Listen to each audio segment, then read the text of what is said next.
अस्सलामुअलैकुम दोस्तों, उम्मीद है आप सब लोग ठीक होंगे। मेरा नाम अली है और आज के इस वीडियो ट्यूटोरियल में हम लोग CSS के बारे में डिस्कस करने वाले हैं। CSS एक इंट्रोडक्शन वीडियो है ये। इससे पहले वाली वीडियोस में हम लोगों ने HTML के बारे में पढ़ा था, HTML के टैग्स के बारे में पढ़ा था, कैसे हम उसे यूज़ कर सकते हैं। तो इसके बाद HTML के बाद हम लोग CSS पर आ रहे हैं। यानी CSS हमारे पास एक कैस्केडिंग स्टाइल शीट है, यानी एक स्टाइल शीट होती है जिसके जो कि डिफाइन करती है कि HTML के जो एलिमेंट्स हैं किस तरीके से वो डिस्प्ले होंगे, किस डिज़ाइन में वो डिस्प्ले होंगे, स्क्रीन पर, पेपर पे या किसी और मीडिया प्लेटफॉर्म पे, तो किस तरीके से वो डिस्प्ले होंगे। HTML के बाद हम जब HTML की कुछ प्रॉपर्टीज़ हमने पढ़ी थी, जैसे background colour, BG colour, alignment, ये सब। तो इसी तरह CSS में बहुत से डिज़ाइन पड़े हुए हैं जिसके ज़रिए हम अपने वेब पेज को एक अच्छा सा लुक दे सकते हैं। तो टाइम वेस्ट किए बगैर हम स्टार्ट करते हैं इस ट्यूटोरियल को। ये सिर्फ एक इंट्रोडक्शन क्लास है, इसमें मैं सिर्फ आप लोगों को बताऊंगा कि किस तरीके से हम लोग CSS को इंक्लूड कर सकते हैं HTML फाइल में, किस किस तरीके से हम यूज़ कर सकते हैं। और इसके अलावा हम कवर करेंगे एक दो सिर्फ एक दो हम जो है स्टाइल्स को कवर करेंगे कि किस तरीके से हम यूज़ करते हैं। तो मेरी कोशिश होगी ज़्यादा से ज़्यादा स्टाइल्स को कवर करूँ। तो स्टार्ट करते हैं। तो जैसे कि मैंने बताया, CSS एक स्टाइल शीट है, तो इसके ज़रिए हम लोग HTML को हम एक डिज़ाइन देते हैं, हम एक स्टाइल लुक देते हैं। जैसे कि मैं अगर इसे रन करूं, एक मिनट, अगर मैं इसे सेव करके इसे मैं रन करता हूं तो ये देखें हमारे पास एक सिंपल सादा सी लाइन लिखी हुई है, this is my first web page. कोई डिज़ाइन नहीं, कोई कुछ नहीं, कोई कलर नहीं, कोई साइज़ नहीं। तो हम इसका पैराग्राफ टैग को हम लोग स्टाइल दे सकते हैं। जैसे CSS के ज़रिए हम स्टाइल लिखेंगे और इसके अंदर मैं दे देता हूँ फैमिली फॉन्ट फैमिली में दे देता हूँ VRDANA। सही है। और इसके अलावा मैं इसका फॉन्ट साइज बढ़ा देता हूँ, फॉन्ट साइज फॉन्ट साइज दे देता हूँ, जो कि मैं देता हूँ 20 px पिक्सल्स में हम बता रहे हैं इस वक्त, px यानी पिक्सल्स। और इसके अलावा मैं कलर दे देता हूँ, रेड कर देता हूँ इसे। सही है। तो ये हमने एक छोटा सा डिज़ाइन दिया है, वो भी पैराग्राफ के टैग को। तो चले देखते हैं क्या फ़र्क पड़ा इससे। तो ये देखें, हमारे जो सिंपल सादा सी लाइन थी, this is my first web page, तो ये एक साइज़ भी बड़ा है, इसका कलर भी चेंज हुआ है। तो इसी तरह से हम डिफरेंट डिज़ाइंस दे सकते हैं इसको, हम लोग अलग टेक्सचर वगैरह अलग, अच्छा अपना डिज़ाइन लुक अच्छा करने के लिए इसको हम लोग CSS को यूज़ करते हैं। और इसके अलावा हम लोग CSS को तीन तरीके से हम लोग यूज़ कर सकते हैं। तीन तरीके होते हैं हम CSS को HTML के साथ यूज़ करने के। एक होता है एक्सटर्नल, एक इंटरनल, और एक इसके अलावा इनलाइन होता है। इनलाइन तो आप लोगों ने देख लिया, जैसे ये जो स्टाइल मैंने किया था अभी, किसी टैग के अंदर अगर हम स्टाइल देते हैं तो उस स्टाइल को इनलाइन CSS कहते हैं। तो ये हो गया हमारा इनलाइन का इंट्रोडक्शन। इसके अलावा हमारे पास एक्सटर्नल होती है। एक्सटर्नल में हम क्या करते हैं, एक अलग से स्टाइल शीट बना लेते हैं बाहर अलग। जैसे मैं आपको दिखाऊं तो एक मैंने यहाँ पर फोल्डर बनाया जिसका नाम मैं रख देता हूँ CSS। सही है। तो इसके अंदर मैं एक नई फाइल बना लेता हूँ, इसको मैं सेव कर दूंगा स्टाइल डॉट CSS के नाम से। ऑल फाइल्स में कर देता हूँ, सेव कर देता हूँ, और ये CSS की एक फ़ाइल इसके अंदर आ गई, ये रही। तो इसके अंदर हम लोग डिफ़ाइन करते हैं वही पैराग्राफ और बॉडी का डिज़ाइन डिफ़ाइन कर देते हैं। जैसे मैं कह देता हूँ P का एक एलिमेंट, इस चीज़ को हम कहते हैं कि ये एक सेलेक्टर है, एलिमेंट सेलेक्टर। कौन सा एलिमेंट इफ़ेक्ट करेगा, P को इफ़ेक्ट करेगा। इस वेब पेज में जितने भी P होंगे वो सबको इफेक्ट करेगा। तो यहाँ पर मैं वही स्टाइल दे देता हूँ, फॉन्ट फैमिली और साइज का ऐसी। सही है। तो ये मैंने फॉन्ट फैमिली और साइज का स्टाइल दे दिया। और इसके अलावा मैं यहाँ पर दे देता हूँ बताने के लिए, कलर भी दे देता हूँ, रेड कर दिया। सही है। तो ये मैंने फॉन्ट फैमिली और साइज का स्टाइल दे दिया और इसके अलावा मैं यहाँ पर दे देता हूँ बताने के लिए कलर भी दे देता हूँ, रेड कर दिया। सही है। ये हमारा पी के टैग के अंदर मैंने स्टाइल दे दिया। अब ये अलग से शीट है, ये अलग से यहाँ पर फोल्डर में पड़ी है, तो इसको मैं यहाँ पर लिंक करवाऊंगा। जैसा कि मैंने पिछली वीडियोस में बताया था कि हेड के अंदर हम सारे लिंक्स रखते हैं, हम इम्पॉर्टेंट लिंक्स रखते हैं। तो हेड के अंदर हमें CSS का लिंक देना पड़ेगा। CSS का लिंक देने का तरीका कुछ इस तरीके से है कि हम लोग यहाँ पर एक लिंक का टैग यूज़ करते हैं। ये देखें, लिंक का टैग मैंने इंटर किया, ये स्टाइल शीट आ गया। तो हम इसका रिलेशन बताते हैं जो कि स्टाइल शीट है। सही है, स्टाइल शीट होता है रिलेशन, और टाइप बताते हैं कि किस टाइप के। जैसे हमने लास्ट टाइम वीडियो और ऑडियो वाले में हम टाइप डिफाइन कर रहे थे कि वीडियो साइज MP3 और MP4 है, तो इसी तरीके से यहाँ पर भी हमें टाइप बताना होता है।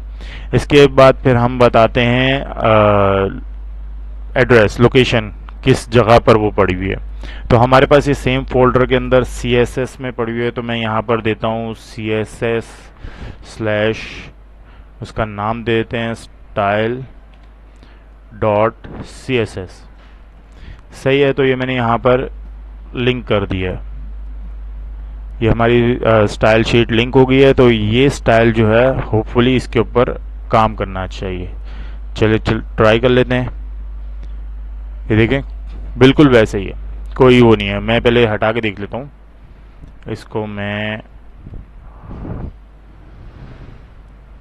यहाँ से हटा देता हूँ। ये मैंने यहाँ से हटा दिया, इसे सेव कर देता हूँ और अब जाके इसे रिफ्रेश करता हूँ। तो देखें, सादा सा है। जब मैं लिंक करूँगा इसको तो आपको फ़र्क पता चलेगा। ये देखें चेंज हो गया। अब मज़े की बात यह है, मैंने सिर्फ सिलेक्टर P लिया है, तो मतलब जितने भी P होंगे सब पे इफेक्ट होगा, जिस तरह के भी हों। ये देखिए, मैंने 1 2 3, इससे हटा देता हूँ, इसमें से इसको हटा देता हूँ। अब ये जितने भी P हैं इन सब पर इफेक्ट करेगा, क्योंकि वो ये देखें सबके सब एक ही साइज, एक ही रेड और उसमें। तो ये हमारे पास एक तरीका है एक्सटर्नल का। मैं आपको एक्सटर्नल स्टाइल शीट यूज़ करना बताऊंगा, और भी टैग्स वगैरह पर हम काम करेंगे। फ़िलहाल ये सिर्फ इतना बताने के लिए था कि एक्सटर्नल स्टाइल शीट को हम कैसे यूज़ कर सकते हैं। फिर हमारे पास एक और तरीका आता है इंटरनल स्टाइल शीट का। इंटरनल स्टाइल शीट हमारे पास भी हेड में होती है। हम उसको इस तरीके से यूज़ कर सकते हैं कि हमने एक टैग बना लिया स्टाइल का। सही है, ये स्टाइल का हमने एक टैग बना लिया। अब हमें जितनी भी स्टाइलिंग जो भी डिफाइन करना है वो इसके अंदर करना है। चले पहले मैं इसको खाली रन कर देता हूँ। ये देखें, एक मिनट, इसको सेव कर दें और ये देखें सिंपल है। तो अब मैं यहाँ पर इसको दोबारा से स्टाइल देता हूँ P, और ये मैंने इसको स्टाइल दिया P, और सेम स्टाइल ही रखता हूँ मैं।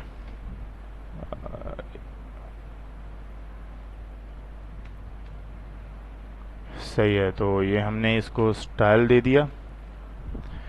अब चले चेक करते हैं, इसको सेव कर लेते हैं और जाके अगर हम चलाएंगे तो ये देखें साइज़ बड़ा है। ओ, मैंने कलर नहीं दिया था, कलर भी दे लेते हैं रेड, और ये डन। सॉरी, ये देखें सब पे इफ़ेक्ट हो गया। अब यहाँ पर मैं एक और आपको स्टाइल दे के दिखाता हूँ। यहाँ पर हम लोग देते हैं बॉडी।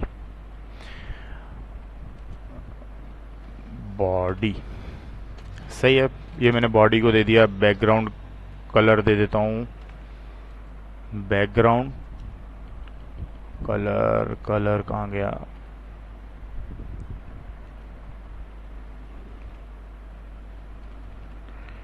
Background colour. सही है, बैकग्राउंड कलर में LIGHT light BLUE blue, light blue दे दिया। चलें अभी रन करके देखते हैं। ये देखें बेहतरीन।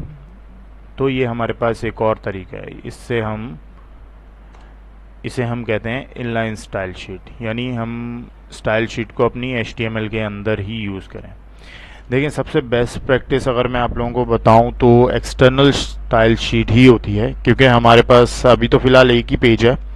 तो जब हमारे पास मल्टीपल पेजेस होंगे, और कुछ स्टाइल्स ऐसे होते हैं जो कि हमें कॉमन रखने होते हैं पूरी वेबसाइट में, जैसे कि हमारे पास हो गया कुछ वेबसाइट्स होती हैं उसका लिंक का स्टाइल एक ही होता है, उसका बटन का स्टाइल एक ही होता है। तो ऐसे कुछ स्टाइल्स होते हैं जो कि हमें पूरी वेबसाइट में हर पेज में एक ही रखना होता है। तो उसके लिए हम लोग ये एक्सटर्नल स्टाइल शीट का ही इस्तेमाल करते हैं, ये सबसे ज़्यादा इस्तेमाल होती है। देखिए इंटरनल का एक तो इंटरनल का ये फ़ायदा, एक्सटर्नल का ये फ़ायदा हो गया कि ये पूरी वेबसाइट में जहाँ कहीं मर्जी, अगर मेरे पास मल्टीपल पेजेस हैं, जैसे अगर मेरे पास यहाँ पर भी मैं एक लिंक दे देता हूँ, एक लिंक मैंने यहाँ दे दिया, इसका नाम वही css-style.css सही है। एक तो मेरे पास ये हो गया, इसका ये देखें, एक तो ये हो गया हमारे पास। अब मेरे पास एक और पेज है अबाउट का। अबाउट के अंदर भी मैं अगर HTML, ये देखें, मैं अगर यहाँ पर अबाउट के अंदर भी इसी CSS का सेम CSS है मेरे पास, एक ही ये वाली P की, तो इसको मैं अबाउट अस के अंदर भी लिंक करके लिंक दे सकता हूँ, जैसे css-style.css सही है। मैंने इसको यहाँ पर भी लिंक दे दिया। अब मैं यहाँ पर भी अगर P का टैग यूज़ करता हूँ, this is my about us page सही है, तो ये हमारे पास यहाँ पर भी P पर इफ़ेक्ट करेगा। जैसे मैं ये तो चले, ये तो इफ़ेक्ट हो गया। इसके अलावा अगर मैं फिर अपने फोल्डर में से अबाउट अस वाले पेज को चलाता हूँ, ये देखें अबाउट अस वाले में भी this is my about us page, इस पे भी इफ़ेक्ट हुआ है, इस पे भी इफ़ेक्ट हुआ है, सेम है, दोनों सेम है, कलर और साइज़ वगैरह सब P का मतलब। तो ये फ़ायदा है एक्सटर्नल स्टाइल शीट का। एक्सटर्नल स्टाइल शीट हम मल्टीपल पेजेस में लिंक करा के उसे यूज़ कर सकते हैं। तो इससे ये होगा कि हमें सिर्फ एक फ़ाइल बनानी पड़ेगी CSS की, उसी के अंदर सारा डिज़ाइन पड़ा है। और जब कभी आपको किसी डिज़ाइन को चेंज करना है, फ़र्ज़ करें लिंक को आप चाह रहे हैं इस तरीके से नहीं, पूरी वेबसाइट में इस तरीके से हो, तो बजाय इसके कि हर पेज में जाकर आप लिंक के स्टाइल को चेंज करें, आप सिंपल एक्सटर्नल स्टाइल शीट में जाएं, एक लिंक को चेंज करें और सिंपल डन, आपके पूरी वेबसाइट में वो इफेक्ट हो जाएगा जहाँ जहाँ आपने स्टाइल शीट को लिंक किया हुआ। और दूसरा ये तो एलिमेंट के अंदर जो हम स्टाइल यूज़ करते हैं ये बहुत ही कम यूज़ होता है, बहुत ज़्यादा माइनर सा। अगर कहीं आपको चेंज करना है तो आप कॉम्प्रोमाइज़ कर लें, मगर ना करने के बराबर ही है। क्योंकि अगर फ़र्ज़ करें आपको दोबारा कभी वो स्टाइल ढूंढना पड़े तो बहुत अज़ाब हो जाता है। एक तो हज़ारों लाइंस का कोड, ऊपर से 10-15 पेजेस वेब पेज, तो ढूंढना बहुत मुश्किल हो जाता है कि कहाँ पर आपने किस तरह का स्टाइल दिया था। तो मैं पर्सनली रेकमेंड करूँगा आप लोगों को कि आप लोग जो है एक्सटर्नल स्टाइल शीट पर ही काम करें, एक्सटर्नल स्टाइल शीट का ही इस्तेमाल करें। तो मैं भी आप लोगों को एक्सटर्नल स्टाइल शीट पर ही काम करके दिखाऊंगा। तो फ़िलहाल के लिए इतना ही है। आप लोग होपफुली आप लोगों को समझ आया होगा कि क्या क्या किस किस किस्म के स्टाइल्स होते हैं, किस किस किस्म के स्टाइल शीट्स होते हैं। तो आज के लिए फ़िलहाल इतना ही, और अपना ख्याल रखिएगा, चैनल को सब्सक्राइब और लाइक कीजिएगा, और अगर कुछ समझ ना आए तो कमेंट कर दीजिएगा, मैं कोशिश करूँगा आपको जवाब देने का, आपके मसले को हल करने की। शुक्रिया बहुत बहुत। अल्लाह हाफिज़।